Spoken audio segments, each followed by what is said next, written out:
So here we have the Nissan Qashqai on a 64 plate. I'm going to start off by showing you around the outside of the car, and then we'll hop in and run through some of the controls on the inside. From the outside you can see it's a 5-door car with alloy wheels. Let's start off inside the boot area first of all. As we approach the back of the car, you can see we have reversing sensors, plenty of boot space as well. You can increase this space even further should you wish to by folding down either or both of the 60/40 split folding rear seats.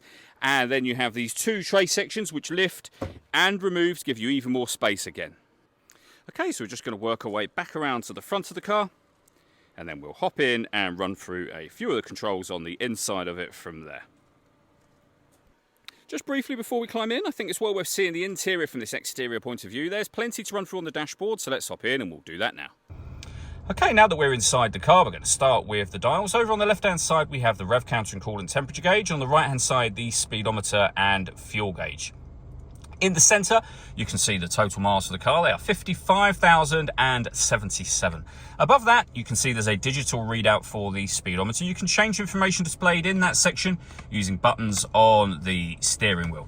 If we back out to the steering wheel, the buttons in question are over here. We have our stereo controls over there as well. On the right-hand side, we have cruise control, speed limiter.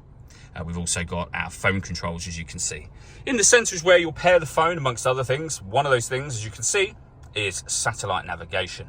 Really nice clear colour display. It's a very easy system to use. You have a few physical buttons, but otherwise the screen becomes touchscreen. So for example, to pair your phone, you'd press the phone button and then use the touchscreen to follow instructions to pair from there.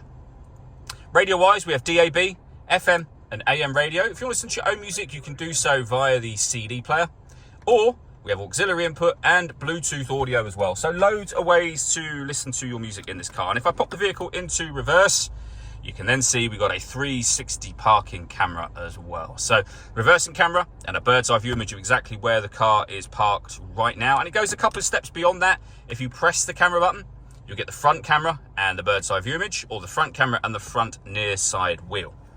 Below that, we have dual zone climate control. On here, you can adjust the passenger temperature, the driver temperature. You can increase and decrease the fan speed. You can determine what direction you'd like the air to be distributed in. And when you're happy with those settings, you can turn your air conditioning on. Same button to turn it off again, or hit auto. The car will now take full control of the fan speed and the direction of the air to maintain the temperatures that you've asked for.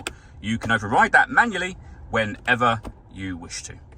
Below that, we have a 12-volt charging socket, our electronic handbrake, the gear lever for the fully automatic gearbox, and then lastly the panoramic glass roof. There's a button up here that will open the sun blind, and as you can see, that lets in a huge amount of extra light to the cabin area.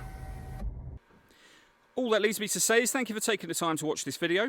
If you'd like to come and see the car for yourself and have a test drive, please feel free to give us a call here at Surrey Specialist Cars. We'd love to hear from you soon.